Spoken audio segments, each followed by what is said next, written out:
கர்த்தருக்கு மகிமை உண்டாகட்டும். மறுபடியும் இந்த நாளிலே கூடி வந்திருக்கிறவங்க யாவரையும் கர்த்தராகிய இயேசுவின் நாமத்திலே கிறிஸ்து பிறந்த நாளில் மகிழ்ச்சியோடு உங்களை ஆசீர்வதிக்கிறேன், வாழ்த்துகிறேன்.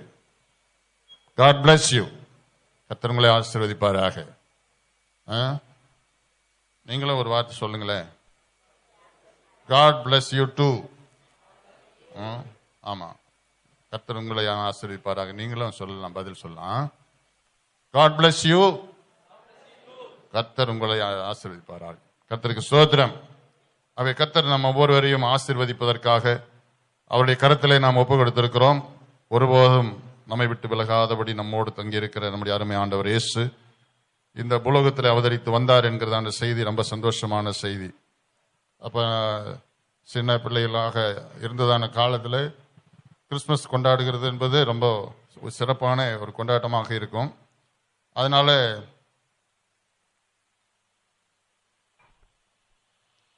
இந்த மாதிரியான முடியெல்லாம் வெள்ளையாயிட்ட பிறகு அந்த கொண்டாட்டத்துக்கெல்லாம் மனசுக்கு இடம் கொடுக்காம போயிருது.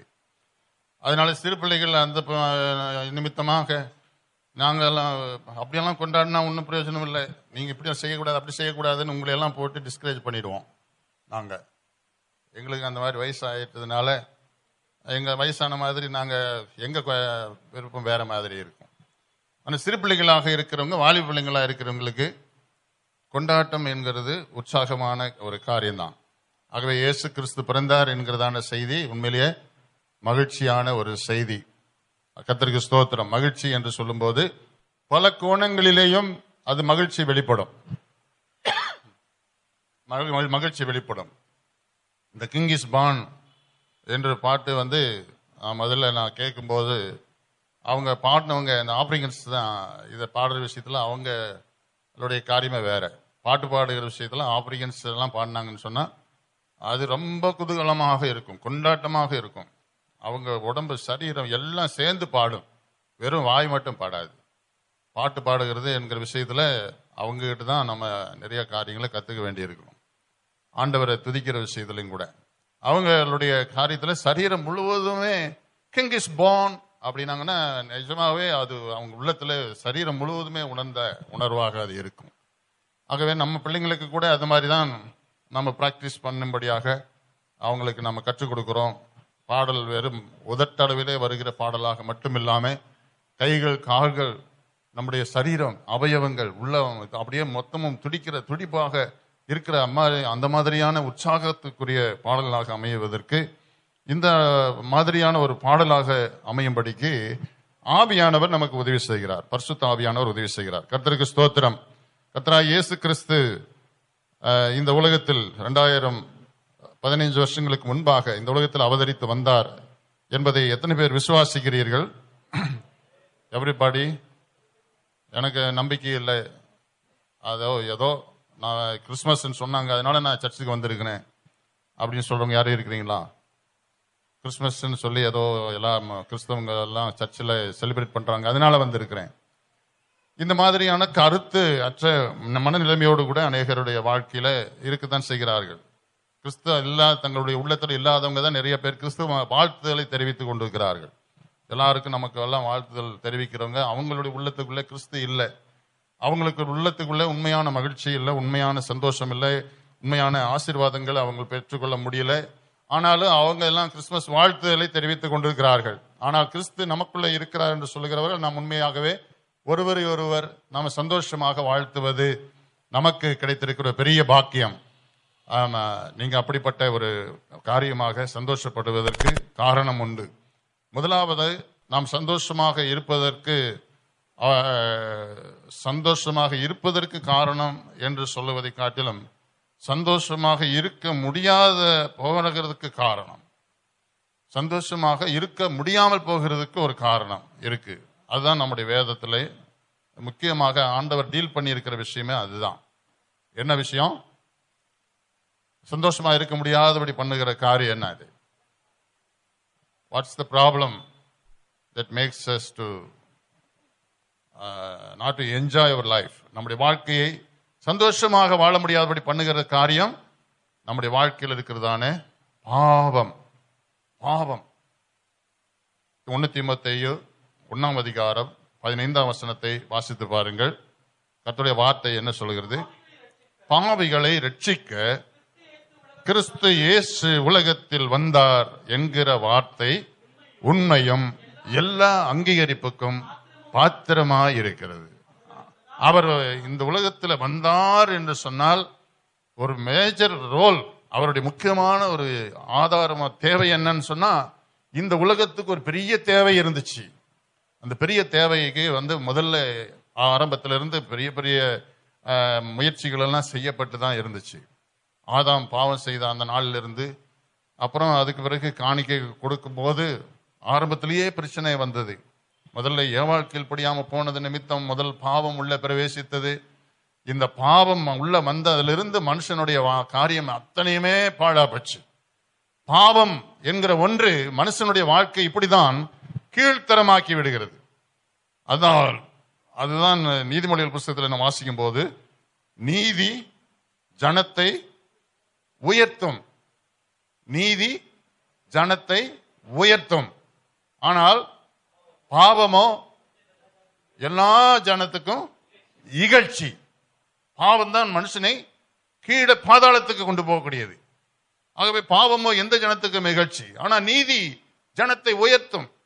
அப்படிப்பட்ட மேன்மைப்படுத்தக்கூடிய அளவுக்கு தேவன் பெரிய திட்டங்களோடு எல்லா மனுஷனையும் ஆதாமை உண்டாக்கின நாளில் அவனை ஆசீர்வதித்து மேன்மையாக பெருகும்படியாக செய்யும்படி திட்டமிட்டிருந்த போது அந்த திட்டத்தை நிறைவேற்ற முடியாதபடிக்கு முதல்ல நேர பிசாசு அப்படியே தந்திரமா கொண்டு வந்து அவளுடைய வாழ்க்கையில பாவத்தை விதைத்து விட்டான். அந்த பாவத்தை விதைத்து விட்டான். அதுக்கு அவங்க சப்மிட் பண்ணிட்டாங்க. சரி பிசாசை, நீ சொல்றதெல்லாம் சரியா தான் தெரியுது, நியாயமா தான் தெரியுது.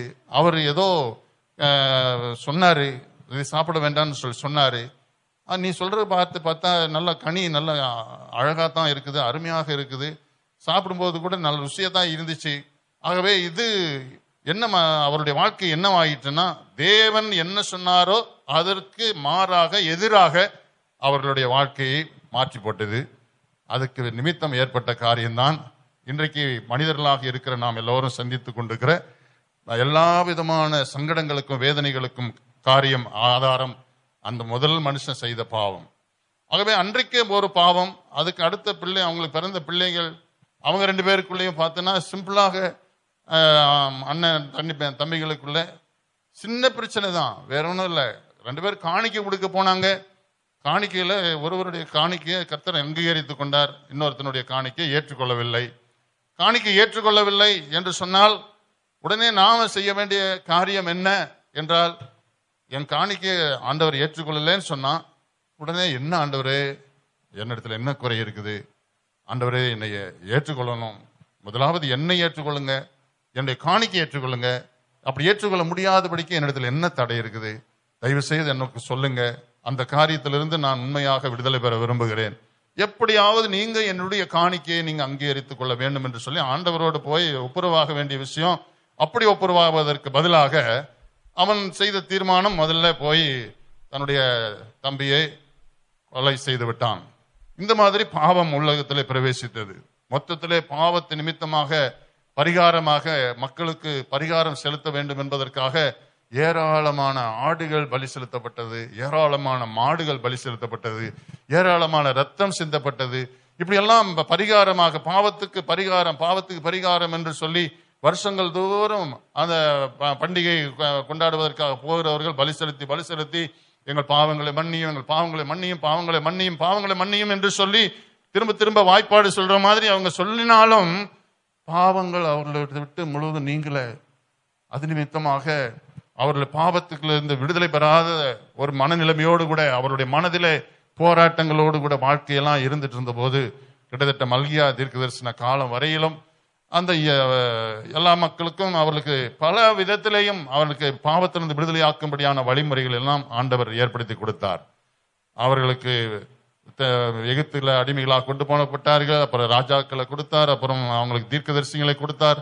எப்படி எல்லாமோ அவர்களோடு பேசினால் சத்தியம் என்பது காரியம் அவருடைய இருதயத்துக்குள்ளே போய் அவருடைய வாழ்க்கையை பாவத்திலிருந்து விடுதலையாக்கி அவர் ரட்சிக்கும்படியான ஒரு பெரிய தீர்மானத்தோட வாழ்க்கை ஆசீர்வதிக்கப்படும்படியான வாழ்க்கையை வாழ முடிந்தா என்று கேட்டால் அவள் வாழ முடியவில்லை.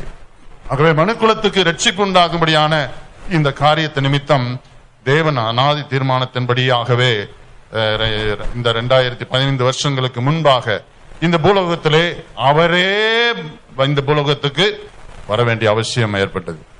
ஏன்னா எப்படியாவது எல்லா மனுஷரும் எல்லா பாவங்களிலிருந்தும் விடுதலையாக்கப்பட வேண்டும். ஆகவே அந்த பெரிய நோக்கம் தேவனுடைய நோக்கம். அந்த நோக்கத்துக்காக வேண்டி இயேசு உலகத்தில் வந்தார். பாவிகளை ரட்சிக்க கிறிஸ்து இயேசு வந்தார், உலகத்தில் வந்தார் என்பது எல்லா அங்கீகரிப்புக்கும் பாத்திரமாயிருக்கிறது. அல்லேலூயா, அல்லேலூயா. இன்னும் கூட உங்களுடைய வாழ்க்கையில எங்க இந்த மூலையில என்ன பாவம் இருக்கிறது என்பதை கொஞ்சம் நன்றாக சிந்தித்து தேவ சமூகத்தில் போய் முழங்கால் படியிட்டு யோசித்து ஆண்டவருக்கு முன்பாக ஒப்புக்கொடுங்கள். முதல்ல நமக்கு தேவையானது பாவத்திலிருந்து விடுதலை. கர்த்தருக்கு ஸ்தோத்திரம். உண்மையான பாவத்திலிருந்து விடுதலை. நீங்க ரட்சிக்கப்பட்டிருக்கிறீங்கன்னு சொன்னா ரொம்ப நல்லது. நீங்க பாவத்திலிருந்து விடுதலை பெற்று ஆண்டவருடைய வார்த்தைக்கு கீழ்ப்படிந்து மூழ்கி ஞானஸ்நானம் பெற்றிருக்கிறீங்க என்று சொன்னால் ரொம்ப ரொம்ப நல்லது. உங்கள் உள்ளத்திலே அந்த பாவத்துக்கு கொஞ்சம் கூட இடம் கொடுக்காதபடிக்கு மிக மிக மிக கவனமாக எச்சரிக்கையாக இருக்க வேணும். வாயின் வார்த்தைகளினாலே பாவம் வந்துடக்கூடாது. மனதில் எண்ணங்களினாலே பாவம் வந்துவிடக்கூடாது. நாம் நடக்கிற நடைமுறையிலே மற்ற மக்களோடு கூட சம்பந்தப்படுகிற விஷயத்திலேயும் பாவத்துக்கும் சாபத்துக்கும் உடையதான காரியங்கள் எதுவும் நம்முடைய வாழ்க்கையில வராதபடிக்கு நம்மை காத்துக் கொள்வதற்கு நல்ல அருமையான ஒரு கிறிஸ்துமஸ் கொண்டாடுவதற்கு ஆதாரமான வார்த்தை நம்முடைய கருத்துல இருக்கிறது.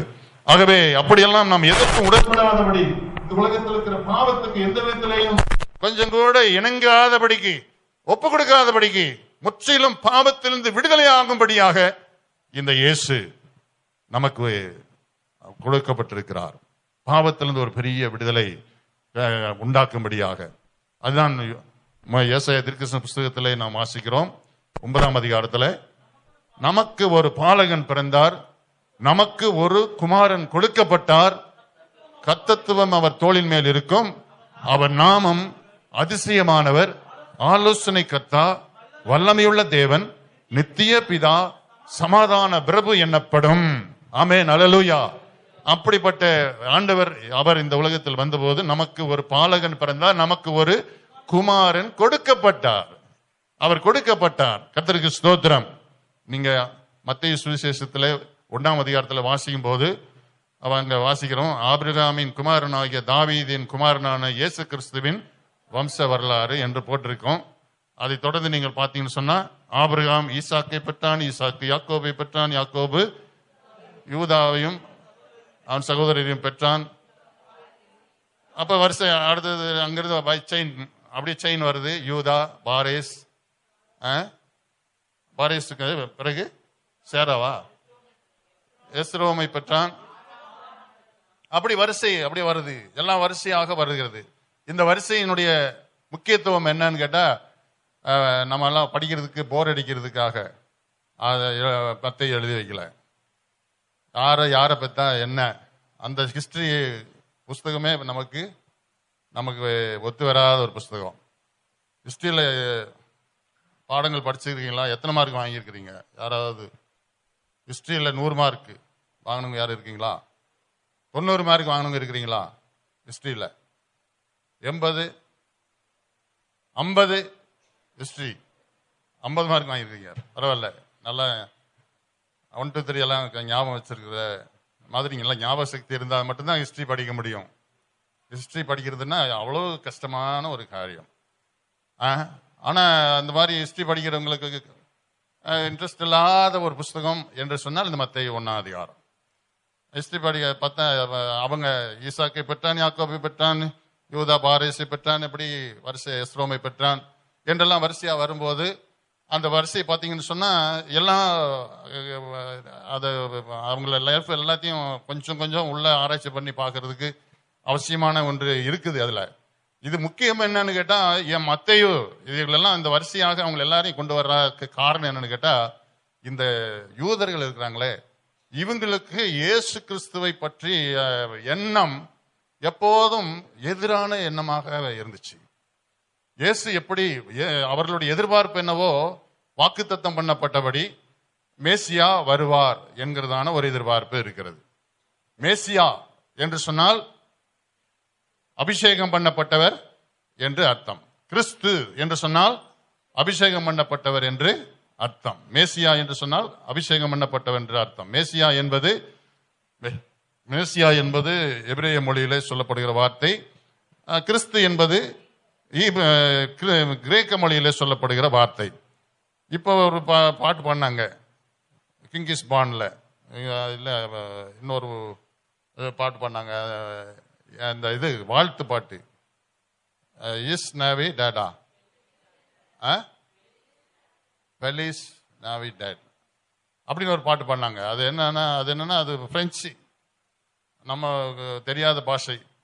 அது பிரெஞ்சில் அது கிறிஸ்து என்று சொல்லப்படுகிற வார்த்தையை குறிக்கிறதுக்காக அந்த பதம். அப்படியெல்லாம் லாங்குவேஜில் பல வித்தியாசங்கள் அதில் இருக்கிறது. ஆனால் இயேசு என்கிற வார்த்தையை பொறுத்த மட்டும் எந்த லாங்குவேஜும் மாற்ற முடியாது. இயேசு என்கிற வார்த்தை மாற்ற முடியாது. கிறிஸ்து என்பது அர்த்தம் உள்ளதான வார்த்தையா இருக்கிறதுனால அது மாற்றப்படுவதற்கு காரணம் இருக்குது. ஆனால் கிறிஸ்து இயேசு என்ற வார்த்தையை பொறுத்த மட்டிலும் அவருக்கு இயேசு என்று பெயரிடுவாயாக, ஏனெனில் அவர் தமது ஜனங்களின் பாவங்களை நீக்கி அவர்களை ரட்சிப்பார் என்று சொன்னார். அதுல உச்சரிப்புல கொஞ்சம் வேணா வித்தியாசம் இருக்கலாம். மற்றபடி இயேசு ஈசு இந்தியில உச்சரிக்கும் போது ஈசு மசி, இந்தியில உச்சரிக்கும் போது ஈசு மசி என்று சொல்றாங்க. அப்ப அந்த மாதிரி பல உச்சரிப்புல கொஞ்சம் வித்தியாசங்கள் இருக்கலாம். ஆனால் ஜீசஸ் இஸ் த வேர்ட், ஆங்கிலத்தில் சொல்லும் போது ஜீசஸ். இந்த வார்த்தைக்கு என்ன அர்த்தம்? அவர் தமது ஜனங்களின் பாவங்களை நீக்கி அவர்களை ரட்சிக்கிறார் என்று அர்த்தம். ஆமென், அல்லேலூயா. இயேசு வந்தார் என்று சொன்னாலே அவருடைய வேலை, முக்கியமான வேலை என்னன்னு கேட்டா, he deals with the sins of the world. உலகத்தினுடைய எல்லா பாவங்களையும் முழுவதுமாக சுமந்து அத்தனைக்கும் ஒரு பரிகாரம் உண்டு பண்ணும்படியான அந்த பெரிய நோக்கம், அந்த பெரிய திட்டம் இயேசு இந்த உலகத்திலே வந்ததான திட்டம். கர்த்தருக்கு ஸ்தோத்திரம். ஆகவே இயேசு இந்த உலகத்திலே வந்தார் என்று சொல்லும் போது அவர் நம்ம வாழ்க்கையில இந்த காரியங்களை குறித்து தான் அவர் முதலாவது டீல் பண்ண விரும்புகிறார். நம்முடைய வாழ்க்கையிலே பெரிய மாற்றத்தை ஏற்படுத்துவது முதலாவது காரியம் இந்த பாவத்திலிருந்து விடுதலை. பாவத்திலிருந்து விடுதலை என்கிற விஷயத்துல நான் பர்சனலா என்ஜாய் பண்ணதுனால தான் இந்த மாதிரியான காரியங்களை குறித்து பேசுகிறேன். நான் பேசுறதுக்கு வேற ஆதாரமெல்லாம் ஒன்றும் கிடையாது. என்னுடைய தனிப்பட்ட முறையிலேயே நான் அப்படி பாவத்தின் வாழ்க்கையை வாழ்ந்து கொண்டிருந்த போது மன சமாதானமற்றவனாக தெரு தெருவாக அலைந்து திரிந்து இந்த அசிங்கமாக, இப்போ இன்னும் கூட அசிங்கமாக போய் கொண்டிருக்கிற இந்த சினிமா என்கிறதான இந்த உலகம், இந்த உலகத்தில் போய் அப்படியே மூழ்கி போய் அப்படியே உள்ள அந்த சேத்துக்குள்ள போய் அப்படியே மாட்டிக்கிட்டு தவித்து கொண்டிருந்ததான அந்த நாட்களிலே சமாதானம் இல்லாம சந்தோஷம் இல்லாம தெரு தெருவாக சுத்தி கொண்டிருக்கும் போது ஆண்டவர் இயேசு என்னோடு கூட பேச, இந்த வேதத்தை கொண்டு அவர் என்னோடு பேச ஆரம்பிச்சார். இந்த வேதத்தை கொண்டு பேசும்போது அவர் சொன்ன வார்த்தை என்னன்னா, நீ சந்தோஷம் இல்லாத இருக்கிற, நீ சமாதானம் இல்லாம இருக்கிற, நீ இந்த மாதிரி ஒரு சந்தோஷமும் சமாதானம் இல்லாம இருக்க காரணம் பாவம் என்று ஒரு வார்த்தை சொன்னார். நான் பிறந்த பிறப்பு என்ன, நான் வளர்ந்த வளர்ப்பு என்ன, நான் சின்ன பையனா இருக்கும்போது இருந்தே பைபிள் எல்லாம் நான் படிச்சுட்டு இருக்கிறேன். நீங்க எத்தனை வசனம் மனப்பாடம் பண்ணியிருக்கிறேன், எத்தனை பாட்டு எல்லாம் பாடுறேன் தெரியுமா, எத்தனை சர்ச்சில் போய் என்ன எத்தனை பிரைஸ் எல்லாம் வாங்கியிருக்கிறேன் தெரியுமா. நீங்க என்னை பார்த்து பாவி என்று சொல்றீங்களே. நான் அந்த மாதிரி உடனே எதிர்த்து நின்னேன். என்னன்னா, எனக்கிட்ட எல்லாம் ஒரு பாவம் கிடையாது, நான் எவ்வளவு நல்லவன் தெரியுமா. இந்த உலகத்திலேயே நீங்க போய் கேட்டு பாருங்க, பக்கத்துல இருக்கக்கூடிய அந்த ஊர்ல இருக்கிறவங்க, எங்க ஊர்ல இருக்கிறவங்க எல்லாரையும் வேணா கேட்டு பாருங்க, எல்லாருமே நல்ல சர்டிஃபிகேட் கொடுப்பாங்க. சாம்பேல் துரையா, அவன் தான் இந்த உலகத்திலேயே நல்ல மனுஷன் சொல்லி சர்டிஃபிகேட் கொடுப்பாங்க. அந்த மாதிரி சர்டிஃபிகேட் எல்லாம் அவங்க கொடுக்குறாங்க. நீங்க என்ன பார்த்து பாவின்னு சொல்றீங்க. இயேசுநாதர்கிட்ட போனா நமக்கு முதல் டீல் பண்ணக்கூடிய காரியமே இதுதான். அவர்கிட்ட போனா அவர் முதல்ல டீல் பண்ணுகிற விஷயம், முதல்ல என்னை பார்த்து பாவின்னு சொன்னார். அப்போ நான் முதல்ல ரெசிஸ்ட் பண்ணேன், எதிர்த்து நின்னேன். ஆனா அடுத்த ஸ்டெப்ல நான் எதிர்த்து நிற்க முடியல. காரணம், என்னுடைய வாழ்க்கையில என்னுடைய பாவம் என்பது என்னுடைய மனதை போட்டு அழுத்தி என்னை பாழாக்கி கொண்டிருக்கிறதே என்ன உள்ளத்துல உணர முடிஞ்சது. என்னுடைய வாழ்க்கையில் அந்த பாவம் என்னை அழுத்தி கொண்டிருக்கிறதை உணர முடிஞ்சது நிமித்தமாக உடனே நான் உள்ளத்தை திறந்தேன். ஆண்டவரே என்று அவருக்கு முன்பாக என் உள்ளத்தை திறந்து வைச்சேன். அப்படியே ஆண்டவர் என்னுடைய வாழ்க்கையில பாவத்தை எல்லாம் வரிசையா கொண்டு வந்து நிறுத்துறார். எவ்வளவு மோசமான பாவி நீ, எவ்வளவு மோசமான பாவி பார் என்று சொல்லி எப்படியே முன்னாடி கொண்டு வந்து நிறுத்துறார். சின்ன சின்ன திருட்டு, சின்ன பொய், தவறான காரியங்கள்ல எத்தனை மக்களோடு கூட நீ விரோதம் பாராட்டி இருக்கிற என்கிற காரியங்கள் எல்லாவற்றையும் வைத்து எல்லாம் முன்னாடி கொண்டு நிறுத்துறார். எல்லாம் வரிசையா கொண்டு நிறுத்துறார். பார்க்க பார்க்க பார்க்க பார்க்க அப்படியே அழுகை கண்ணீர் வடிகிறது. அப்போ என்னுடைய பாவங்களை பற்றி உணர்வு நிமித்தமாக நான் உடனே ஆண்டவரே, இவ்வளவு பெரிய பாவியாக இருந்துட்டு நான் இந்த மக்கள் சொல்கிற சர்டிபிகேட்டை வச்சே என்னுடைய வாழ்க்கையை வீணாக்கிட்டனே, என்னை மன்னிங்க ஆண்டவரே என்று சொல்லி ஆண்டவர்கிட்ட என்னுடைய வாழ்க்கையை அப்படி ஒப்பு கொடுத்தேன். பாருங்க, என் உள்ளத்தில் ஒரு பெரிய சந்தோஷம் வந்துச்சு. இந்த மாதிரி கர்த்தராகிய கிறிஸ்து என்னும் இரட்சகர் உங்களுக்கு தாவீதின் ஊரில் பிறந்திருக்கிறார் என்கிறதான நற்செய்தி உங்களுக்கு அறிவிக்கப்படுகிறது. எல்லா ஜனத்துக்கும் மிகுந்த சந்தோஷத்தை கொண்டிருக்கும் நற்செய்தி என்று சொல்லி அந்த மாதிரி ஒரு வார்த்தையை படிச்சதுக்கு அர்த்தம் என்னங்கிறது அன்னைக்கு தான் எனக்கு புரிஞ்சது. இது எல்லா மனுஷருக்கும் உண்மையாகவே ஒரு பெரிய சந்தோஷத்தை கொடுக்கக்கூடிய நற்செய்தி.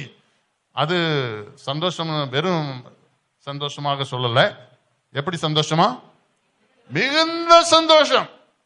The great joy. Hallelujah. என் வாழ்க்கையில நான் அனுபவபூர்வமாக அனுபவத்தை நிமித்தமாக தான் நான் இந்த காரியத்தை சொல்ல முடிகிறது. ஆகவே என்னுடைய வாழ்க்கையில் அந்த பாவத்தில் இருந்து நான் அன்றைக்கு விடுதலை பெற்ற அந்த நாளிலே என் உள்ளத்தில் ஒரு பெரிய சந்தோஷம் அப்படியே நிறையுது. நான் உண்மையிலே பூரித்து போனேன்.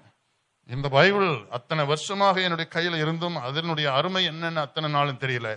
நான் விசுவாசிக்கிற தெய்வம் இயேசு என்று நான் எத்தனையோ மக்களுக்கு முன்பாக கிறிஸ்தவன் என்று அறியப்பட்டிருந்தாலும் இந்த சந்தோஷத்தை நான் அனுபவிக்க முடியாம போயிருந்தது. அதே மாதிரி என்னுடைய வாழ்க்கையில நான் எல்லா மக்களும் கொடுக்கிற சர்டிபிகேட் வச்சு என்னுடைய வாழ்க்கையை நான் வீணடித்து போட்டேன். ஆனா ஒரு நாள் வந்தது, ஆண்டவராய் இயேசு என் உள்ளத்திலே வந்தார், என்னுடைய வாழ்க்கையில பாவங்களை மன்னித்தார். அல்லேலூயா. வேற நோக்கமெல்லாம் அடுத்தது. இரண்டாவது காரியம், இன்றைக்கு நம்முடைய இங்க உட்கார்ந்து இருக்கிற ஒவ்வொருவரும் சொல்ல வேண்டிய முக்கியமான சாட்சி இது. ஒவ்வொருடைய வாழ்க்கையிலையும் என் இயேசு எனக்குள்ளே இருக்கிறார், எனக்குள்ளே வந்திருக்கிறார் என்று சொன்னா அதுக்கு அவர் முதல்ல டீல் பண்ணுகிற விஷயமே நம்முடைய வாழ்க்கையில் இருக்கிற பாவங்கள். அதிலிருந்து நாம முற்றிலுமாய் விடுதலை பெற்றிருந்தோமானால் இன்னைக்கு மட்டும் இல்லை, நம்முடைய வாழ்க்கையே சந்தோஷமாயிருக்கும். எல்லா நாளுமே கிறிஸ்துமஸ் கொண்டாட்டமாகத்தான் இருக்கும். சந்தோஷமான ஒரு காரியம் ஆண்டவர் செய்கிறார். கர்த்தருக்கு ஸ்தோத்திரம். அதுவும் கூட இந்த உலகம் கொடுக்கிற பிரகாரம் நான் உங்களுக்கு கொடுக்கிறதில்லை, இந்த உலகம் கொடுக்கிற பிரகாரம் நான் உங்களுக்கு கொடுக்கிறதில்லை, உங்கள் இருதயம் கலங்காமலும் பயப்படாமலும் இருப்பதாக என்று 14:27 கர்த்தருடைய வார்த்தையில நாம் வாசிக்கிறோம். ஆகவே அப்படி உலகம் கொடுக்கிற பிரகாரமான சந்தோஷம் இல்லை, ஜஸ்ட் ஒரு சிரிக்க வைக்கக்கூடிய அந்த சந்தோஷம் இல்லை, உள்ளத்தின் ஆழத்துல இருக்குது, உள்ளத்தின் ஆழத்துல இருக்குது அந்த சந்தோஷம். ஆகவே மிகுந்த சந்தோஷத்தை கொடுக்கக்கூடிய நற்செய்தியை அன்றைக்கு எனக்கு ஆண்டவர் அனுபவபூர்வமாய் கொடுத்தார். என்னுடைய வாழ்க்கையில பாவங்கள் மன்னிக்கப்பட்டது நிமித்தமாக இன்றைக்கு ஒருவேளை நீங்கள் உங்கள் பாவங்களை பத்தி நீங்க எப்படி டீல் பண்ணிட்டு இருக்கிறீங்களோ கர்த்தருடைய ஆவியானவர் உங்களோடு பேசுகிறார் என்பதானால் மறுபடியும் இன்னொரு புது வருஷம் வரட்டும் என்றெல்லாம் நீங்க வெயிட் பண்ண வேண்டாம். கர்த்தருக்கு முன்பாக உங்களை தாழ்த்துங்கள். கர்த்தர் நிச்சயமாக உங்களை புதிய மனிதராக இந்த நாளிலே மாற்றி உங்களை ஆசீர்வதிப்பார். கர்த்தருக்கு ஸ்தோத்திரம். ஒவ்வொரு மனிதனும் பாவத்திலிருந்து விடுதலை பெற வேண்டும் என்பது அவருடைய முதலாவது நோக்கமாக இருக்கிறது. இரண்டாவதாக ஆண்டவர் நமக்கு வாக்கு பண்ணி இருக்கிற காரியத்தில் பார்க்கிறோம். யோவான் 1:9 உலகத்திலே வந்து எந்த மனுஷனையும் பிரகாசிப்பிக்கிற ஒளியே அந்த மெய்யான ஒளி. கரங்களை தட்டி எல்லாரும் கர்த்தரை ஸ்தோத்திரம் பண்ணுவோம்.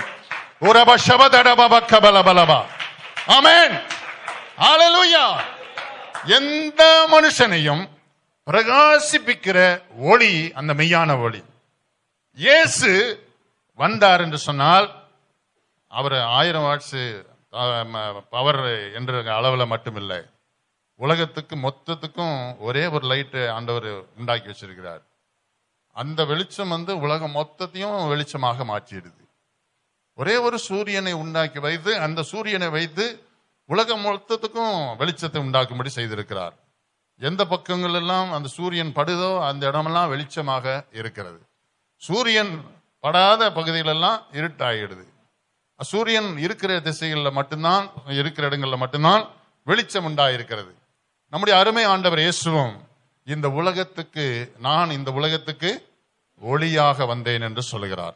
9ஆம் அதிகாரத்தில் நாம் அப்படி வாசிக்கிறோம். நான் இந்த உலகத்துக்கு ஒளியாக வந்தேன் என்று சொல்லுகிறார்.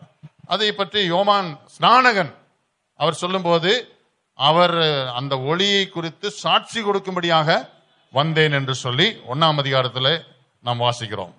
9ஆம் அதிகாரத்திலே இயேசு இந்த உலகத்திலே நான் உலகத்துக்கு ஒளியாய் இருக்கிறேன் என்று சொல்லி அவர் சொல்லி இருக்கிறத வாசிக்கிறோம்.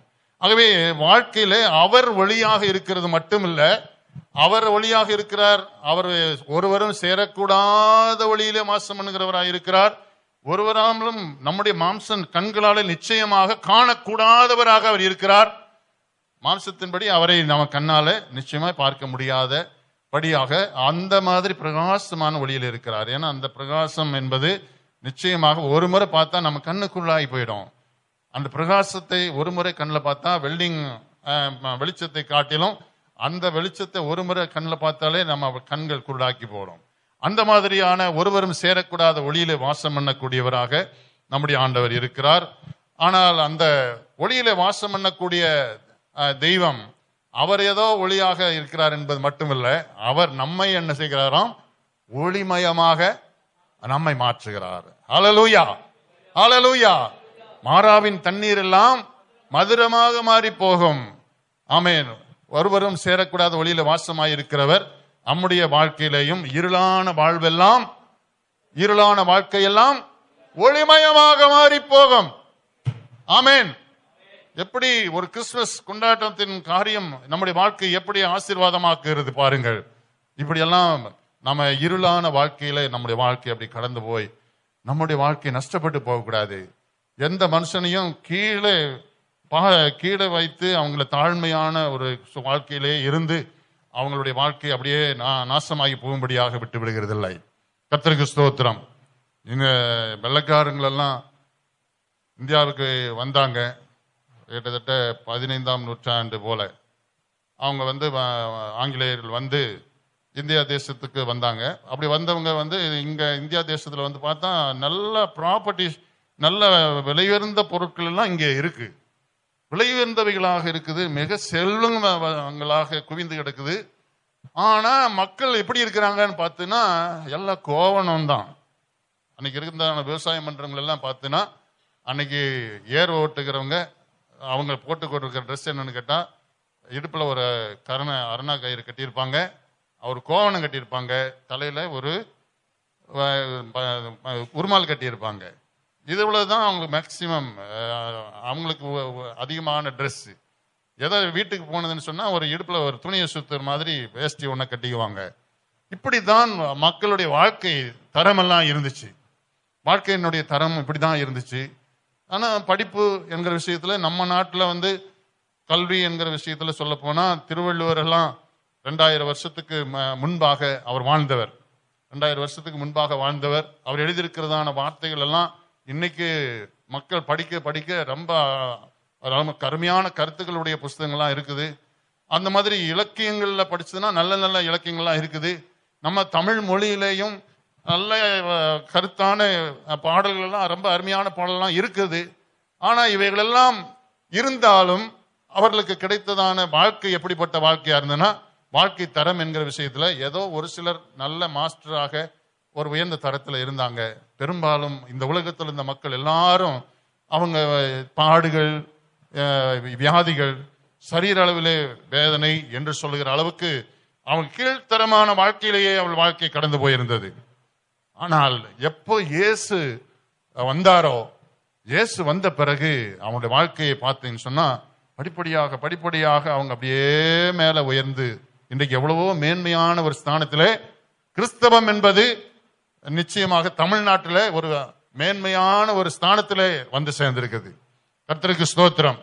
இயேசு எப்படிப்பட்டவர் என்பதை இப்படிதான் மக்களுடைய வாழ்க்கையில ஒவ்வொருடைய வாழ்க்கையிலையும் தனித்தனியாக பிரவேசித்து அவர்களை ஒளிமயமாக மாற்றுகிறார். கர்த்தருக்கு மகிமையுண்டாகட்டும். என்னுடைய அப்பாவுடைய அப்பா அவர் பக்கா இந்துவாக இருந்தவர் தான். அப்பாவுடைய அம்மாவெல்லாம் அவங்க காலத்துல படிப்பே கிடையாது. ஆனால் அவங்களுக்கு இந்த ராமாயணம் சரி மகாபாரதம் சரி எல்லாம் தரோவாக இருப்பாங்க. அந்த அந்த கவிதைகள வடிவத்தில் இருக்கும். அந்த கம்பருடைய எழுத்துக்கள். வால்மீகி சான்ஸ்கிரிட்ல எழுதினாரு. ஆனால் இவர் கம்பர் எழுதினதான இதெல்லாம் படிச்சு படிச்சு படிச்சு படிச்சு அவ்வளோ தரோவாகிட்டாங்க. அவங்க படிப்பு கிடையாது. ஆனால் இது எல்லாம் இந்த ராமாயணத்தில் வரக்கூடிய சம்பவங்கள் எல்லாம் வச்சு வாழ்க்கை எல்லாத்தையும் சொல்லுவாங்க. அப்படிப்பட்ட வாழ்க்கையில அவங்க சொல்லக்கூடியவங்களாக இருந்தாலும் அவங்க வாழ்க்கையில எந்த விதமான மேன்மையும் அடைய முடியவில்லை. அது நிமித்தம் அவர்கள் ஏதோ இந்த மாதிரி இவ்வளவு இலக்கியங்கள் இருந்தும் இவ்வளவு மேலான சொத்துக்கள் பெரிய பெரிய பொக்கிஷங்கள் எல்லாம் நிறைந்த ஒரு நாடாக இருந்தும் மேன்மை அடைய முடியாத நிலைமையில இருந்ததான இந்த நாட்டுக்கு அந்த இயேசு இந்த வெள்ளைக்காரங்க காலத்தில் கொண்டு அறிவிக்கப்பட்ட பிறகு, இந்த இயேசு கிறிஸ்துவை அண்டி கொண்ட பிறகு பார்த்தீங்கன்னா வாழ்க்கையில எல்லாம் அப்படியே படிப்படியா மேன்மை அடைந்து போய் கொண்டிருக்கிறார்கள். ஆண்டவர் இயேசு இன்றைக்கும் நம்முடைய வாழ்க்கையை பற்றி கரிசனை உள்ளவராக இருக்கிறார். நம்முடைய ஆத்மாவை குறித்து கரிசனையாக இருக்கிறார். அதே போல நம்முடைய சரீரத்தில் இந்த பூலோகத்தில் வாழ்கிற இந்த வாழ்க்கையை குறித்து அவர் கரிசனையாக இருக்கிறார். ஒருவரும் கூட நாம் கீழாகாமல் எல்லாரும் மேலாக வேண்டும் என்று சொல்லுகிற ஒரு எண்ணத்தோடு கூட தான் அவர் இருக்கிறார். அதனால நீங்க தேவனுடைய வார்த்தை சொல்லுகிறது, நீ கீழாகாமல் மேலாவாய், நீ வாளாகாமல் தலையாவாய் என்று அவர் நம்ம பற்றி அவர் உயர்ந்த எண்ணம் உள்ளவராகவே இருக்கிறார். கர்த்தருக்கு மகிமை உண்டாகட்டும். ஆகவே நம்மை பற்றி அவருக்கு உயர்ந்த எண்ணம் இருக்கிறதுனாலதான் அவர் இந்த உலகத்தில் வந்ததான நோக்கம் என்னன்னா, உலகத்தில் எந்த மனுஷனையும் பிரகாசிப்பிக்கிற ஒளியே அந்த மெய்யான ஒளி. எப்படி நாம் ஒளிமயமாக நம்முடைய வாழ்க்கை ஆசீர்வதிக்கப்படுகிறது, வேற ஒன்றும் சொல்ல வேண்டியதில்லை. சங்கீதத்தில் 34 சங்கீதம் 5ஆம் வசனம் நமக்கு தெரிஞ்ச ஒரு வசனம். அதுல என்ன சொல்லியிருக்குது? அவர்கள் அவரை நோக்கி பார்த்து பிரகாசம் அடைந்தார்கள், அது நம்ம வெட்கப்பட்டு போகவில்லை. ஆமென், அல்லேலூயா. எங்கே அவர்கள் எப்படி பிரகாசம் அடைய முடிகிறது? அவரை நோக்கி பார்த்து பிரகாசம் அடைந்தார்கள். அல்லேலூயா. அவரை நோக்கி பார்த்தால்தான். சர்ச்சுக்கு எப்பாவது ஒரு முறை அதனால நான் பிரகாசம் அடையணும்னு சொன்னா அப்படி நிச்சயமாக இல்லை. ஜெபம் என்கிறதை அலட்சியம் பண்ணிட்டு நம்முடைய வாழ்க்கை பிரகாசம் உள்ளதாக இருக்கும்படி நாம என்னதான் எத்தனை பண்ணினாலும் அதனால நமக்கு ஒரு லாபமும் ஒரு பிரயோஜனமும் இல்லை. ஆண்டவருடைய பிரசன்னத்தை எல்லாம் அசட்டை பண்ணிட்டு கர்த்தருக்கென்று கொடுக்கப்பட வேண்டிய கனத்தை அவருக்கு கொடுக்காதபடி, அவரை மகிமைப்படுத்தும்படி காரியத்துக்காக அவருக்கு முதலிடம் கொடுக்காதபடி உலகத்திலே நாம் வாழ்வாங்கு என்ன வாழ்ந்து கொண்டிருந்தாலும் அதிலே ஒரு பிரயோஜனம் இல்லை. ஆண்டவர் நம்மை பிரகாசம் உள்ளவர்களாக மாற்றுவதற்கு தேவையானது அவர்கள் அவரை நோக்கி பார்த்து பிரகாசம் அடைந்தார்கள். அவரை நோக்கி பார்க்கணும், அவருடைய முகத்தை நோக்கி பார்க்கணும். அவருடைய சமூகம், அவருடைய பிரசன்னம் என்று சொன்னால் அது நம்முடைய இருதயத்துகளே வாஞ்சையாக ஆர்வமாக எவ்வளவு ஆர்வமாக இருக்கிறோமோ அந்தபடியாகவே நம்முடைய வாழ்க்கை பிரகாசம் உள்ளதாக இருக்கும். கர்த்தருக்கு ஸ்தோத்திரம், அல்லேலூயா. அதனால நீங்க ஆண்டவர் இந்த கிறிஸ்துமஸ் நாளிலே உங்களுடைய வாழ்க்கையை குறித்து எவ்வளவு கரிசனையாக இருந்து இந்த மாதிரி நடத்தி இருக்கிறார் பாருங்கள். நீங்க இருக்கிற சூழ்நிலையில அதுல கொஞ்சம் திருப்தியாக இருந்துட்டீங்கன்னு சொன்னா அந்த அப்படியே தேங்கிடாதீங்க. கர்த்தர் உங்களை மேன்மைப்படுத்துவார், கர்த்தர் உங்களை மேன்மையாக வைப்பார், கர்த்தர் உங்களை மேன்மையாக வைப்பார். அந்தபடியான ஒரு ஆசீர்வாதம் அவர் நம்மேல கரிசனையாக இருக்கிறது. இருளில் இருக்கிற ஜனங்கள் பெரிய வெளிச்சத்தை கண்டார்கள். மரண இருளின் திசையிலே உட்கார்ந்து இருக்கிறவங்க எல்லாருக்கும் அன்றைக்கு வெளிச்சம் உதித்தது. ஆகவே இப்படியெல்லாம் வெளிச்சம் ஆக இயேசு இந்த உலகத்தில் வந்தது நிமித்தமாகத்தான் இன்னைக்கு மக்களுக்கு உண்மையான வாழ்வு உண்டாயிருக்கிறது. கர்த்தருக்கு ஸ்தோத்திரம். நமக்கு மின்சாரம் என்கிற விஷயத்துல இந்த மாதிரி காரியத்துல ஒரு விசுவாசத்தோடு சுதந்திரித்துக் கொண்டு நாம இந்த இடத்துல வெளிச்சத்திலே உட்கார்ந்து இருக்கிறோம். கர்த்தர் இப்படி ஒரு பாக்கியத்தை கொடுத்திருக்கிறார். என்ன மின்சாரத்தை கண்டுபிடிச்சவங்க எல்லாம் ரொம்ப பிரயாசப்பட்டு கண்டுபிடிச்சிருக்கிறாங்க. அவங்க எல்லாம் மின்சாரத்தினுடைய முக்கியத்துவத்தை கண்டுபிடிச்சு அந்த மின்சாரம் ஒளியாக மாற்றுகிறது எப்படி, மின்சாரத்தை கொண்டு காற்று நமக்கு கிடைக்கிறது எப்படி, மின்சாரத்தை கொண்டு குளிர்மயமாக மாற்றுகிறது எப்படி என்று புதுசு புதுசாக கண்டுபிடிச்சிக்கிட்டே இருக்கிறாங்க. இப்பொழுது எல்லாமே லைட் எமிட்டிங் எல்இடி அது இப்போ விளக்குகளை கண்டுபிடித்திருக்கிறாங்க. அப்படியே வெளிச்சத்திற்கு ஏதோ சில ஆதாரங்கள் நம்ம இருக்கிறது படிப்படியாக கண்டுபிடிச்சிக்கிட்டே இருக்கிறாங்க. அப்படி வெளிச்சங்க மயமாக உலகம் மொத்தம் வெளிச்சமயமாக மாறுகிற அளவுக்கு இயற்கையினுடைய காரியங்களை ஆராய்ந்து பல கண்டுபிடிப்புகள் கண்டுபிடிச்சுட்டு இருக்கிறாங்க. ஆனாலும் நமக்கு உள்ளத்திலே ஒரு வெளிச்சம் வேண்டும். நமக்கு வெளியில காணப்படுகிற இந்த வெளிச்சம் எவ்வளவு மகிழ்ச்சியை கொடுக்கிறதோ அதை காட்டிலும் நம்முடைய உள்ளத்துக்குள்ளே அந்த மகிழ்ச்சி, ஹல்லேலூயா, அது இயேசு கிறிஸ்துவின் வார்த்தையினாலே உண்டாகிற மகிழ்ச்சி. அதைத்தான் சங்கீதக்காரன் சொல்லும் போது அவர் சொல்கிறார், உம்முடைய வார்த்தை என் கால்களுக்கு தீபமும் என் பாதைக்கு வெளிச்சமுமாயிருக்கிறது. பிரைஸ் காட், ஹல்லேலூயா. கையில என்ன இருக்குது? வெளிச்சம் இருக்குது. கையில வெளிச்சம் இருக்குது, டார்ச் லைட் இருக்குது. நம்முடைய கையில நம்முடைய சத்தியமான வேதம் இருக்கிறது. தடுமாறுவதற்கு அவசியம் இல்லை. கடந்த வாரத்திலே ஒரு அருமையான ஒரு மகள் வந்திருந்தா, சகோதரி எஸ்தர், அவங்க கூட்டி கொண்டு வந்தாங்க, ஜெபிக்கணும்னு சொல்லி சொன்னாங்க. அதனால கொஞ்ச நேரம் உட்கார்ந்து பேசினா வரும்போது நடக்க முடியல, அப்படி தடுமாறி ஸ்டெப் எடுத்து வைக்கிறதுக்கு ரொம்ப கஷ்டப்பட்டு வர்றதை பார்த்தான். ஏன் இந்த சூழ்நிலை? அப்போ மதுரையில் இருக்கும்போது, அங்கே காலேஜில் பிஇ படிக்கும்போது, அப்போ கூட படிக்கக்கூடிய ஒரு பாஸ்டருடைய மகள், கூட படிக்கக்கூடிய ஒரு பாஸ்டருடைய மகள், அவன் மகள் பழக்கமானதுனால அந்த பாஸ்டருடைய மகளோடு கூட சர்ச்சுக்குள்ள போய் ஆண்டவராகிய இயேசு கிறிஸ்துவின் சத்தியத்தை பற்றி கேட்டு, ஒரு பிராமண பின்னணியில பிறந்து வளர்ந்த அந்த மாதிரி ஒரு பெண் வித்யா, அப்போ அந்த மாதிரி பின்னணியில பிறந்து வளர்ந்ததான அந்த மகளுக்கு இயேசு கிறிஸ்துவை ஏற்றுக்கொண்ட பிறகு கீழ்ப்படிந்து, கர்த்தருடைய வார்த்தை கீழ்ப்படிந்து ஞானஸ்நானம் எடுத்தாச்சு. அந்த பெற்றோர்களுக்கு தெரியாம செய்ய வேண்டியது செய்துட்டா. அப்புறம் அதுக்கு பிறகு பெற்றோர்களுக்கு தெரிஞ்சது. இது நிமித்தம் பல எதிரான சூழ்நிலைகள் இன்னைக்கும் அந்த மகளுக்கு விரோதமாக இங்க சென்னை பட்டணத்தில் இப்போ யூபிஎஸ்சி எக்ஸாமுக்காக வேண்டி படித்து கொண்டிருக்கிறாளாம். ஆனால் அதே சமயத்தில் அவங்க வீட்டில் அவளுக்கு விரோதமாக இயேசுவை மறுதளிக்கும்படியாக, மறுபடியுமாக அந்த மத நம்பிக்கைக்குள்ளே கடந்து வரும்படியாக என்னென்னமோ உள்ள சாப்பிட்ற மாதிரி மருந்து கொடுத்துக்கிறாங்க. வீட்லேயும் பல யாகங்கள் என்னென்னமோ பண்ணிட்டு இருக்கிறாங்க. எல்லாம் செய்துட்டு இருக்கிறது நிமித்தம் அந்த மகளுக்கு அவ்வளவு சோர்வாய், சரீர அளவிலும் சரி மனதளவிலும் சரி ரொம்ப சோர்வு. வேற ஒன்றும் செய்தது அன்னைக்கு பெரிய வித்தையெல்லாம் ஒன்றும் காட்டல. கொஞ்ச நேரம் உட்கார்ந்து வசனத்தை சொல்ல நான் ரெஃபரன்ஸ் வசனத்தை சொன்னா அவ்வளோ தரவா மனப்பாடமா சொல்றான். அவ்வளவு மனப்பாடமா இந்த வசனம் இப்படி சொல்லி இருக்குது, அப்படி யாக்கோபு 4:7 இந்த மாதிரி சொல்லி இருக்குது அப்படின்னா இந்த வசனம் அப்படியே உடனே, ஆமா தேவனிடத்தில் சேருங்கள் அப்பொழுது அவங்களுக்கு சேருவார், பிசாசுக்கு எதிர்த்து நிலுங்கள் அப்பொழுது அவன் உங்களை விட்டு ஓடி போவான் என்று சொல்லி எழுதியிருக்குது.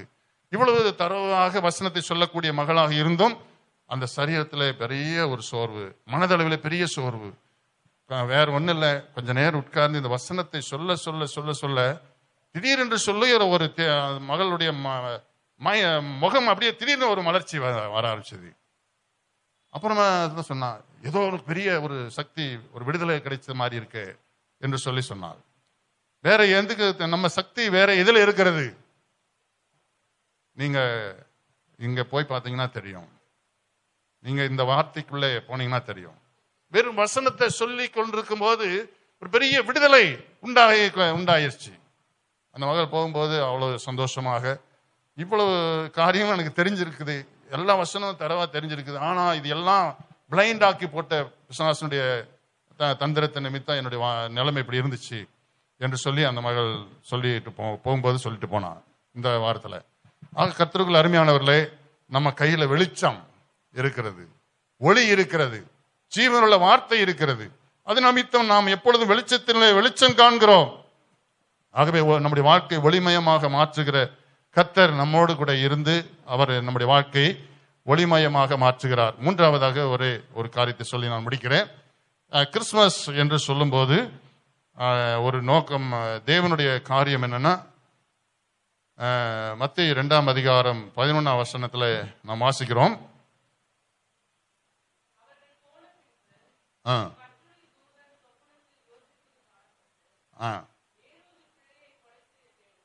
இரண்டாம் அதிகாரம் 11ஆம் வசனம்.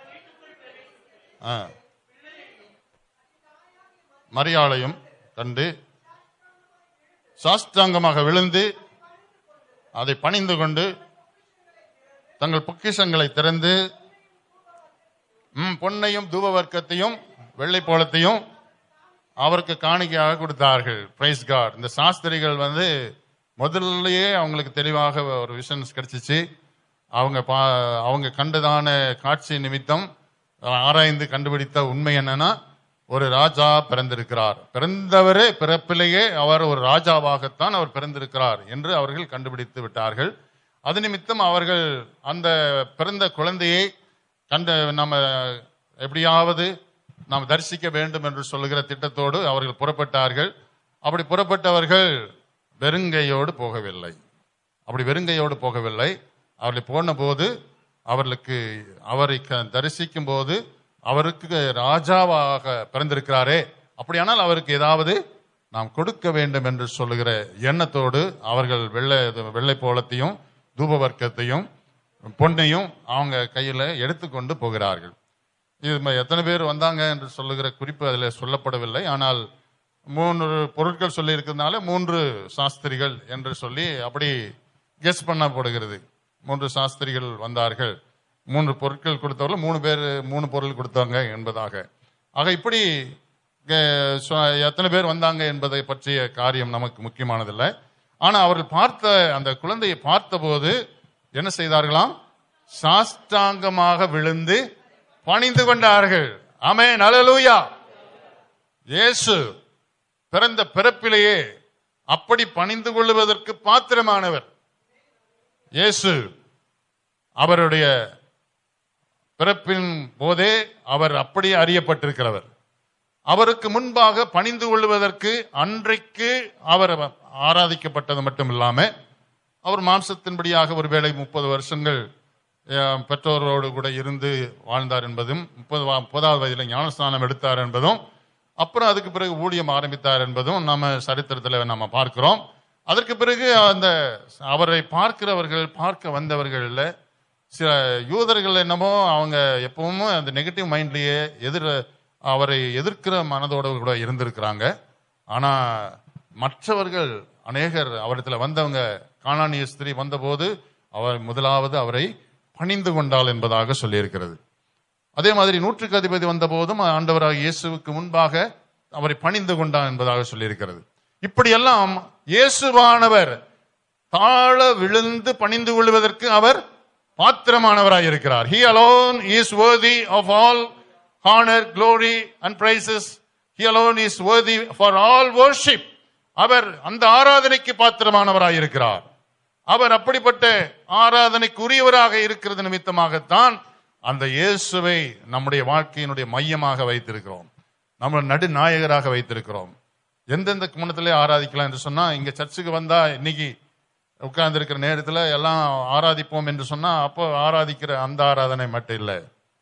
வாழ்க்கையிலே நமக்கு உள்ளே வாசமாயிருக்கிற இயேசுவுக்கு எந்த நேரத்திலும் அவருக்கு உரிய கனத்தையும் மகிமை செலுத்தும்படியான ஆராதனை மக்களாக நாம் இருக்கணும்.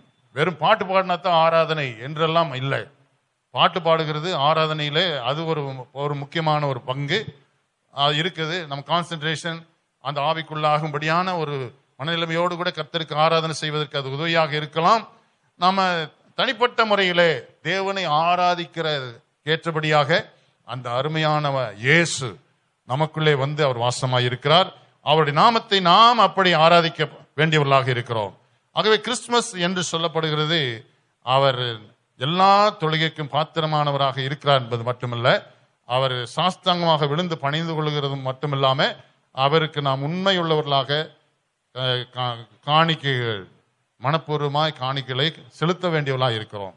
நீங்க கொடுக்கக்கூடிய காணிக்கை என்று கணக்கு பார்க்கறதுக்கு வேலையை வந்து இந்த உலகத்துல யாரும் அதை பார்க்கணுங்கிற அவசியம் நிச்சயமாக இல்லை இல்லை இல்லை. அது நீங்க எவ்வளவு கொடுக்குறீங்க என்ற கணக்கு வந்து அந்த கணக்கு நிச்சயமாக அது மற்ற மனிதர் யாருக்கும் தெரிந்திருக்கணும்னு அவசியமே இல்லை. ஏன்னா நம்ம கொடுக்கறது அத்தனையும் ஆண்டவருக்காக, இயேசுவுக்காக. இங்க வந்து இந்த காணிக்கை பெட்டியில கொண்டு வந்து காணிக்கையை நம்ம போடுகிறோம் என்று சொன்னால் அது இயேசுவுக்காக. என்னது? இயேசுவுக்காக கொடுக்கப்படுகிற காணிக்கை என்பது எல்லாம் தயவு செய்து மனதிலே நீங்க இந்த காரியத்தை மனதிலே பதித்துக் கொள்ளுங்கள். வேற எந்த சிந்தனையோடும் நம்ம காணிக்கைகளை கொடுக்க வேண்டாம். வேற விதமான வேற எந்த எண்ணத்தோடும் நம்ம காணிக்கை கொடுக்கிற விஷயத்துல அந்த மாதிரி எண்ணம் வேண்டாம். நம்முடைய நோக்கம், நம்முடைய ஒப்பு கொடுத்தல் எல்லாம் இயேசுவே, எல்லாம் இயேசுவுக்கே என்பதுதான். ஆகவே அந்த மாதிரி ஒரு தீர்மானத்தோடு கூட இருக்கிறதுனால நாம் கொடுக்கப்படுகிற காணிக்கை என்பது இயேசுவுக்கு, எல்லாம் இயேசுவுக்கு. நீங்க கொடுக்கிறதா இருந்தாலும் சரி, நான் கொடுக்கிறதாலும் சரி, யார் கொடுக்கிறதா இருந்தாலும் சரி, அது காணிக்கை என்று சொல்லப்படுவது ஆண்டவர் இயேசுவுக்கு கொடுக்கிற அர்ப்பணமான ஒரு அடையாளம். ஆகவே காணிக்கைகளை நாம் உற்சாகமாய் மனப்பூர்வமாய் நாம் கொடுத்தா அதுக்குரிய பலன்களையும் ஆசீர்வாதங்களையும் நாம் பெற்றுக்கொள்ளுகிறோம். அது கர்த்தருக்கு செய்ய வேண்டிய காரியம். கர்த்தர் நம்ம இருதயத்தை பார்க்கிறார். அதனால அவர் ஒவ்வொரு மனிதனுடைய தனிப்பட்ட வாழ்க்கையிலையும் அப்படி ஆசீர்வாதமாக இருக்க விரும்புகிறார். கர்த்தருக்கு ஸ்தோத்திரம். அதிலேயே தொடர்ந்தேர்ச்சியாக இன்னொரு காரியத்தை நாம் அறிய வேண்டும் என்று சொன்னால், இயேசு அவர் கொடுக்கப்பட்டார், அவர் பூலோகத்திலே நமக்காக அனுப்பப்பட்டார். அது எப்படி கொடுக்கப்பட்டார் என்று சொல்லும்போது, தேவன் அருளிய சொல்லி முடியாத ஈவுக்காக அவருக்கு ஸ்தோத்திரம் என்று சொல்லி ரோமர் நிருபத்தில் நாம் வாசிக்கிறோம். தேவன் அருளிய சொல்லி முடியாத ஈவுக்காக அவருக்கு ஸ்தோத்திரம். தேவன் அருளிய சொல்லி முடியாத ஈவுங்கிறது என்னது? சொல்லி முடியாத ஈவு இயேசு. தேவன் நமக்கு கொடுத்த பெரிய பரிசு இயேசு. வேற ஏதாவது நம்ம வாங்கி கையில பொருளை பார்க்கும்போது எவ்வளவு சந்தோஷப்படுறோமோ அதை காட்டிலும் ஆண்டவராய் இயேசு நமக்கு கொடுக்கப்பட்டிருக்கிறார். தேவன் அருளிய சொல்லி முடியாத அந்த பரிசு, அந்த ஈவு நம்முடைய கருத்துல கொடுக்கப்பட்டிருக்கிறது. ஈவுனா ஆங்கிலத்தில் கிஃப்ட் என்று தான் போட்டிருக்கிறது. God's gift. நமக்கு கொடுக்கப்பட்ட பரிசு ஆண்டவராகிய இயேசு என்கிறதான நாமம். ஆகவே இயேசு நமக்கு கொடுக்கப்பட்ட இந்த பரிசு நிமித்தம் நாம சந்தோஷமா இருக்கிறது மட்டும் நமக்கு உண்மையான கிறிஸ்துமஸ் கொண்டாட்டமாக இருக்க முடியாது. நிச்சயமாக நம் நிமித்தம் மற்ற யாருக்காவது ஒரு சந்தோஷம் கடந்து போகணும். எந்த ஆத்மாவுக்காவது நாம் மகிழ்ச்சியை கொடுக்கக்கூடிய அந்த ஆசீர்வாதமாக பாத்திரமாக நம்ம ஒவ்வொருவரையும் கர்த்தர் பயன்படுத்தணும். அதற்காக இந்த நாளிலே நம்ம ஒப்பு கொடுப்போம். நம்ம எல்லாரும் தயவு செய்து மறுபடியும் முழங்கால் படியிட்டு நாம் செபிக்கலாம். கர்த்தர் ஆகிய இயேசு கிறிஸ்து இந்த உலகத்திலே வந்தது எத்தனை நல்லது. நம்முடைய வாழ்க்கையில பாவங்கள் மன்னிக்கப்பட்டதா? அருமையானவர்களே, யாரோ இங்க ஒரு மனுஷன் பேசிக்கொண்டிருக்கிறான் என்பதாக நீங்க எண்ணி உங்களை ஏமாற்றிக் கொள்ளாதீர்கள். தயவு செய்து திரும்பவும் உங்களுக்கு வலியுறுத்தி சொல்லுகிற ஒரு காரியம், நீங்க இந்த ஆராதனைக்கு வந்திருக்கிறது நல்லது. நீங்க அப்படியே ஏதோ இந்த மாதிரி வருஷத்துல ஒரு முறை என்று வருகிறவர்கள் போல அப்படி பழக்கமுள்ளவர்களாக இருந்தீங்கன்னு சொன்னாலும், இன்றைக்கும் கர்த்தர் உங்களோடு கூட பேச விரும்புகிறார். பாவத்திலிருந்து விடுதலையாக இருக்கிறீங்களா? உண்மையாக நீங்கள் ஆண்டவராக இயேசுவை உங்கள் சொந்த இரட்சகராக ஏற்றுக்கொண்டிருக்கிறீர்களா? பாவ மன்னிப்பின் நிச்சயத்தை பெற்றுக் கொண்டிருக்கிறீர்களா? இன்றைக்கு இயேசு உங்களோடு கூட பேசிக் கொண்டிருக்கிறார். ஆகவே உங்களுடைய வாழ்க்கையை இன்றைக்கு ஒப்பு கொடுத்து விடுங்கள். கர்த்தர் உங்களோடு கூட பேசிக் கொண்டிருக்கிறார். கர்த்தருக்கு மகிமை உண்டாவதாக. பாவம் என்பது இன்னும் எத்தனை நாட்கள் நீங்கள் அதில் விளையாடி கொண்டிருப்பீர்கள்? என் வாழ்க்கையே இப்படித்தான் கடந்து போகிறது, இனிமேல் நான் எனக்கு ஒன்றும் பிரயோஜனம் இல்லை, நான் இதெல்லாம் பேசினாலும் அதனால ஒரு பிரயோஜனம் இல்லை என்று நீங்கள் அப்படி தட்டி விடாதீர்கள். இன்றைக்கு கர்த்தராகிய இயேசு உங்களுக்கு ரட்சிக்கும்படியாக, எல்லா மக்களுக்கு ரட்சிப்பு உண்டாகும்படியாக அவர் இந்த பூலோகத்திலே அவதரித்து வந்தார். ஆகவே உங்களுடைய வாழ்க்கை ஒரு ஒளிமயமாக மாறட்டும், ஒளிமயமாக மாறட்டும். ஆண்டவர் இயேசு உங்கள் உள்ளத்திலே வரட்டும். அவருக்கு முழுமையான ஒரு இடத்தை கொடுங்கள். ஆமென். அவருக்கு முழுமையான ஒரு இடத்தை கொடுங்கள். கர்த்தருடைய வார்த்தை உங்களை வாழ்க்கையெல்லாம் பிரகாசம் உள்ளதாக மாற்றும். இனிமேலும் நீங்கள் அவலமாக யாரையாவது குற்றம் சொல்லிக் கொண்டு வாழ்ந்து கொண்டிருக்க வேண்டிய அவசியம் இல்லை. நிச்சயமாக கர்த்தர் உங்கள் கரத்தை பிடித்திருக்கிறார். கர்த்தர் இயேசு உங்கள் கரத்தை பிடித்திருக்கிறார். அவர் உங்கள் கரத்தை பிடித்து ஏதோ தடுமாறிக்கொண்டு நடத்துகிறவராக அல்ல, அவர் மேன்மைப்படுத்தி உயர்த்துகிற தெய்வமாய் இருக்கிறார். ஆகவே உங்கள் வாழ்க்கையை அப்படி ஒளிமயமாக மாற்றுவதற்கு கர்த்தர் உங்கள் கரத்தை பிடித்திருக்கிறார். ஆண்டவர் இயேசு உங்கள் கரத்தை பிடித்திருக்கிறார். ஆமென். ஹல்லேலூயா. ஒளிமயமாக உங்கள் வாழ்க்கையெல்லாம் அப்படி பிரகாசம் உள்ளதாக மாற்றும்படியாகவே அவர் உங்கள் கரத்தை பிடித்திருக்கிறார். எல்லோரும் கர்த்தருடைய வல்லமை நம்மை தொடும்படியாக, ஆமென், கர்த்தருக்கு என்று சொல்லி அர்ப்பணம் செய்து ஒரு புது வாழ்வு பெறும்படியாக, உண்மையான ஒரு கிறிஸ்துமஸ், ஒரு சந்தோஷமான ஒரு மகிழ்ச்சியான இருதயத்தோடு நாம் கர்த்தருக்கு ஆராதனை செய்யும்படியாக இந்த நாளிலே அவருடைய கரத்தில் நம்ம ஒப்புக் கொடுப்போம். Thank you Lord, thank you Lord, hallelujah, hallelujah, hallelujah. நன்றி ஆண்டவரே, நன்றி நன்றி நன்றி ஆண்டவரே, உமக்கு ஸ்தோத்திரம் ஸ்தோத்திரம் ஸ்தோத்திரம் ஸ்தோத்திரம். Thank you my Lord, hallelujah, hallelujah. ஒரு பெரிய விடுதலை, ஒரு பெரிய விடுதலை, ஒரு பெரிய விடுதலை. ஆமென். இயேசுவின் நாமத்திலே ஒரு பெரிய விடுதலை ஆண்டவர் கொடுத்து கொண்டிருக்கிறார்.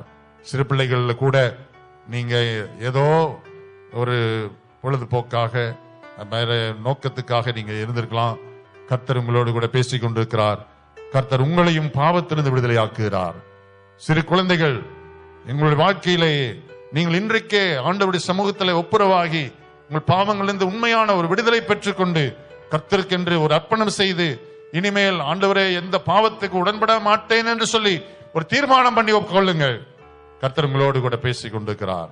வாலிப பிள்ளைகள் எல்லாம் இங்க வந்திருக்கிறீங்க, ரொம்ப சந்தோஷம். நிறைய வாலிப பிள்ளைகளாக இருக்கிற உங்கள் ஒவ்வொருடைய குறித்தும் ஆண்டவர் கரிசனையாய் இருக்கிறார். அவர் முகத்தை ஒரு முறை நீங்க நோக்கி பாருங்க. அவருடைய சமூகத்தில் வந்து இருக்கிறீங்க. அந்த இயேசு பிறந்ததனுடைய உண்மையான காரணத்தை நீங்கள் சரியாக புரிந்து கொள்ளும்படியாக கர்த்தருடைய ஆவியானவர் இன்றைக்கு உங்களோடு கூட பேசிக் கொண்டிருக்கும் போது உங்கள் இருதயத்தை திறந்து வைங்க. ஆண்டவரே, இனிமேல் நான் இந்த உலகத்துக்கு வாழாதபடி நான் உமக்கென்று வாழும்படி என்னை ஒப்புக் கொடுக்கிறேன் என்று சொல்லி அவருடைய கரத்தில் ஒப்புக் கொடுங்க. கர்த்தருடைய பிரசன்னம் உங்களுடைய நிரப்பும்படியாக ஒப்புக் கொடுங்க. வாலிப பிள்ளைகள் எல்லாம் ஒருவரும் அசதியாக இருக்காதபடி எல்லாரும் ஆண்டவருடைய பிரசன்னத்திலே ஆண்டவருக்கு முன்பாக நீங்கள் உங்களை கர்த்தருக்கு முன்பாக தாழ்மைப்படுங்கள். கர்த்தர் உங்களை தொட்டுக் கொண்டிருக்கிறார். கர்த்தருடைய வல்லமை உங்களை தொட்டுக் கொண்டிருக்கிறது. ஆமென். வாலிப பிள்ளைகள் ஒருவரும் அசதியாக இருக்காதீங்க. சிறு பிள்ளைகள், வாலிப பிள்ளைகள் எல்லாரும் நீங்கள் தேவனுடைய மகிமையான பிரசன்னத்திலே கடந்து வந்திருக்கிறீங்க. கர்த்தருக்கு ஸ்தோத்திரம். Thank you Jesus, glory to God. பாவ உலக மானிடர் மேல் பாசம் அடைந்தவரே, பாவ உலக மானிடர் மேல் பாசம் அடைந்தவரே, மனக்காரிருளை எம்மில் நீக்கிடுமை மாஜோதியாய் திகழ்ந்தார். மனக்காரிருளை எம்மில் நீக்கிடுமை மாஜோதியாய் திகழ்ந்தார். மாஜோதியாய் திகழ்ந்தார். பிறந்தார்.